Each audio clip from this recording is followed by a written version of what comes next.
Hello, hello. It's been a while. Hi, how are you doing? Hope you're having a good one. Hope the weather isn't too hot or chilly or wet or dry. Hope it's just right. Thought I'd better pop on and say hi to everybody. You haven't heard from me in a while. Um, at least not as tea and talk time, you haven't heard from me. I've been busy with the other channel that I said I was going to make, and I actually did. I created the Snarky Juror and I started following a trial. I let me see if I can. Yep, there it is. There's my Snarky Juror, the Snarky Juror channel. I have been following the Massachusetts versus Karen Reed trial. Um, this was yesterday's. I do morning and afternoon, and if it's a short day, then I do a short day. Um, but as you can see, there's like 33 of them now, somewhere. Anyway, there's me down in the corner. I have relegated myself to the corner. Um, I'm learning a lot. I am developing some insights and awareness of what I need to do and not. I just love this snarky tiger. Uh, Matter of fact, I have a. Let me get back to this one. I have a. What? What? What's going on here? I think that's hilarious. And then I have this is the banner on that website. And I just started laughing when I saw these pictures, and it was like, okay, yeah, that's it. That's what I'm going to go with. And I hadn't planned that before. So this is, when you see this, that's me. That's the general logo. And then I don't have it up here, but you saw it on the website. Can we get back there? Yeah. Massachusetts versus Karen Reed. And this is basically uh, what my videos will look like. It'll be whatever the name of the trial is, or it'll be a special, or, whatever um, strikes my fancy during that time. So far, so good. There's a lady called the Aussie Insider who does reaction videos. She does her own, well, what about this and what about that, and different things. And she's from Australia, and she's very intelligent, very insightful, thoughtful.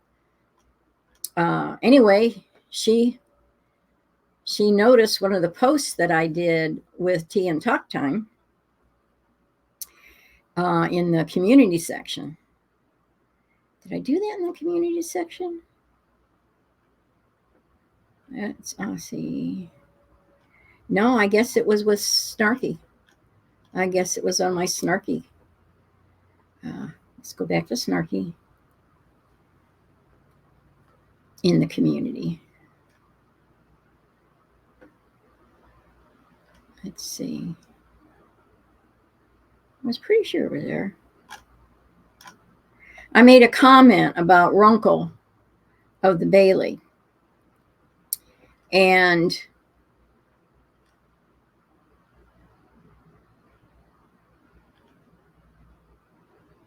now I can't find it. It was just a couple days ago. Anyway,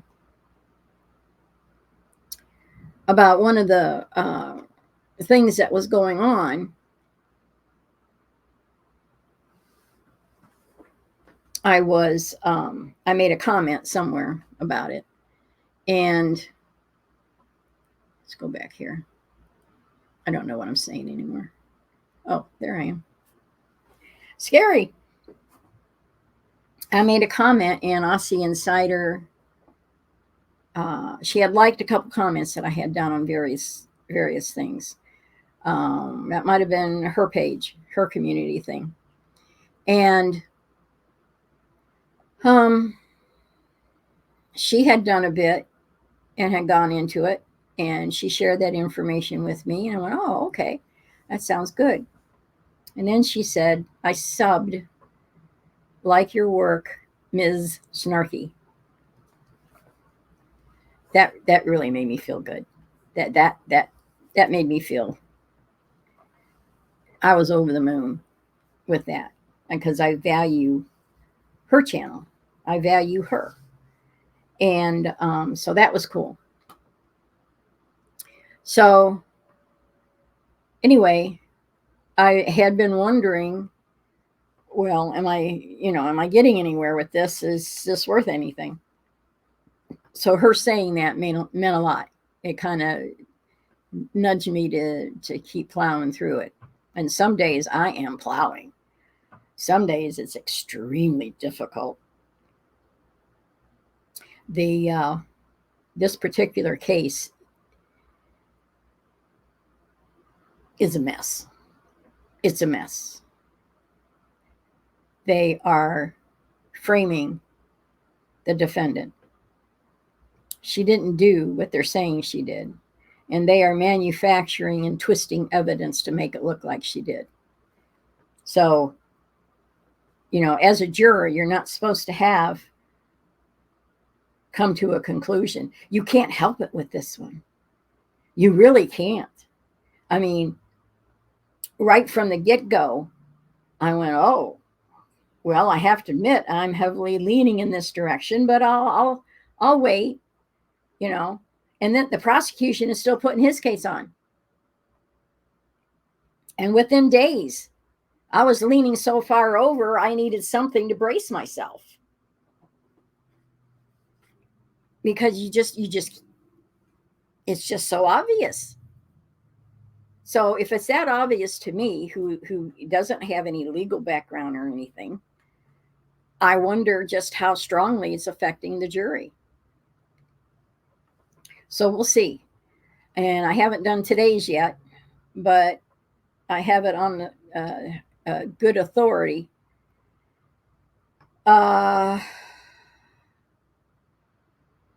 That there were all kinds of snafus going on today.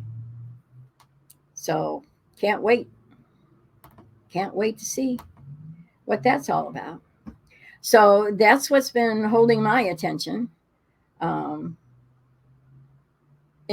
very, there just isn't a lot that goes on with me personally, to be honest. I take care of my doggie. I go to doctor's appointments. I take the ex to doctor's appointments. I've started gardening, trying to do different things out in the garden. Not trying to make a garden. I have a flower bed that goes along the screened-in porch. That thing is so overgrown, it's ridiculous. But I've got to make myself get in there. I have a clematis that was volunteered by birds, and it's all over the place. It's beautiful. It smells wonderful. But I need to control it a little better and clear away stuff that's around the rose bushes that are in there. And last year, I planted some marigolds along the front edge because those are good for to keep mosquitoes and stuff away. I don't know if it works for flies too or not, but it's good for keeping mosquitoes away.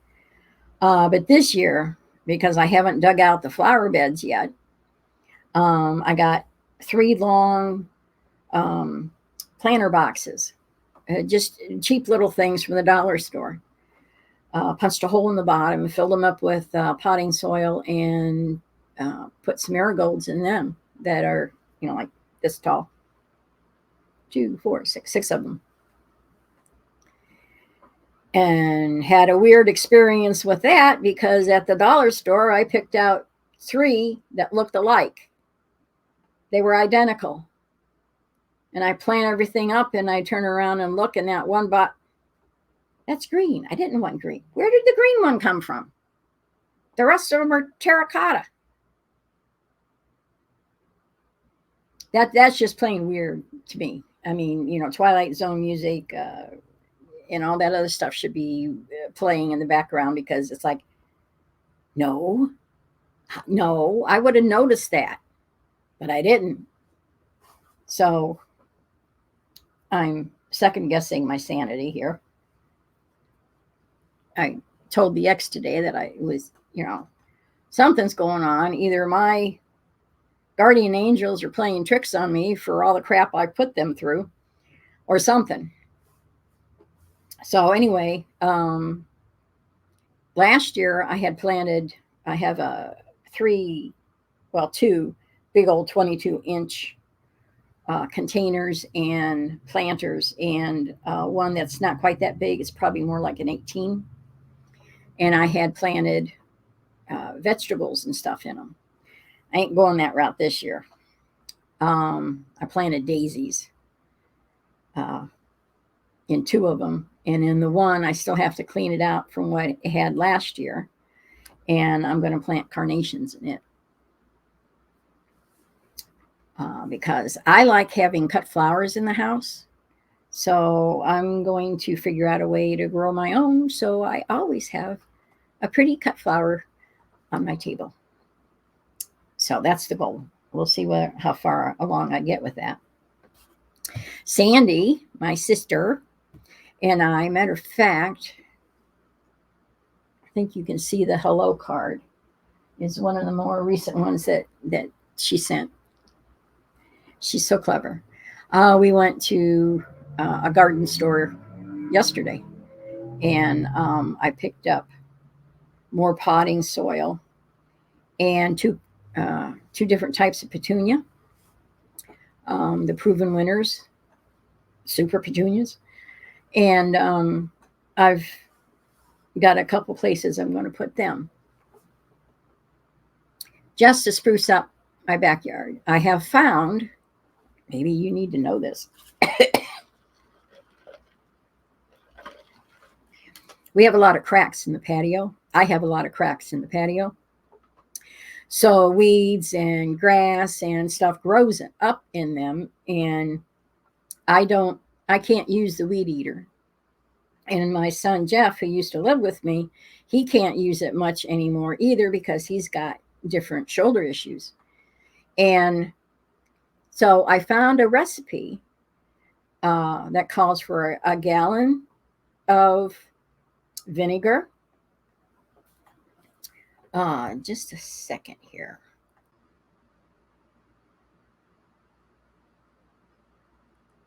Okay, I'm back. I had to disappear for a second. I was talking about, stuff growing in the cracks, like in between your sidewalk sections and stuff. And my patio is asphalt, but this is like 15 plus years of not being tended to. So there's a lot of grass patches that are infiltrating. And, I can't handle a weed eater to really, channel out those grooves. And I don't even remember where I saw the formula, but I saw it somewhere. And it's 1 gallon of vinegar, half a cup of salt, and like 2 little drops of like Dawn dishwashing detergent. You stir it up, you let the salt dissolve, then you pour it. You just pour it. And within hours, you can see the leaves turning brown. And little by little, they're dead. It kills whatever you put that on, which makes sense because I've heard the phrase salting the earth, where conquerors would, as they were conquering a territory, they would do that to fields so that the farmers couldn't farm anymore, so there'd be no crops to eat. So anyway, I've done that, done like 3 doses, and I need to do at least 2 more along this side. And then I've got a long section that goes behind the screened-in porch and the back of the garage. And then I'm going to do the driveway because the same thing's happening there. So it's a gallon of vinegar, a half a cup of salt, and just a couple drops of dishwashing detergent.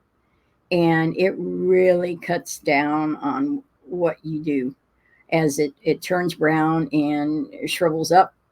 Then I take a flat-edged shovel. It looks like a coal shovel because it's got a flat edge to it. And I go along, and the stuff for the most part comes right up. And then you can, toss it. So I've got to do a few more of that. So that'll be my goal for the rest of the season, along with all the ivy that's gone wild around the base of the house. And I'm going to take out the 2 front bushes by the front door. Spiders love those bushes, which means they're all over the mailbox and front of the house. So I'm going to take out those first 2 bushes, trim back the other ones as much as I can, and just do little things like that. I took out a tree. I topped a tree. I was going to say it was a maple, but I don't remember now whether it was a maple or not. It was growing up through the bushes and had been growing there for at least 15 years since I've been here. And I managed to get up on the ladder, and with the reciprocating saw, I sawed a wedge out, and then I came at it from behind, and timber, the top of it fell down basically where I wanted it to. I should have leaned back a little bit more because it bounced up and it kind of tapped me in the cheek, but it only tapped me in the cheek. Maybe that's what my guardian angels are getting back at me for, because they kept it from doing anything more than that. And so that's been drying out, and I'm going to slowly start working on breaking it into smaller pieces so I can put it in the fire pit. But I gotta cut the rest of it down now because it's already resprouting limbs. It's going, well, you ain't going to get away with that. Yes, I am. I'm coming back at you with my reciprocating saw. So I'm playing lumberjack too. You know how we homeowners is. We know a little bit of this and a little bit of that, and dabble here and dabble there. So that's what I'll be doing. So that's what's on my agenda, is to finish doing all that, to keep up with the snarky juror. And Sandy had given me some books to read, and I haven't even had a chance to read them. Because by the time I'm done with everything, I'm a zombie. I just sit there and stare at stuff. So we'll see if I can't, if the routine doesn't, help me get into a better rhythm of things, and I can handle more things. So that's what's been going on with me. I hope things have been going well for you, and I'll try to keep in touch better. How's that? And I hope you have a chance to keep in better touch too. So I'll say bye for now. It was nice seeing you. Keep in touch. Have a great summer. Happy Father's Day to those who propagated, whoever it applies to. And we will catch up with you the next time you stop by. Thanks for stopping by. Until the next time, take care and God bless. Bye-bye.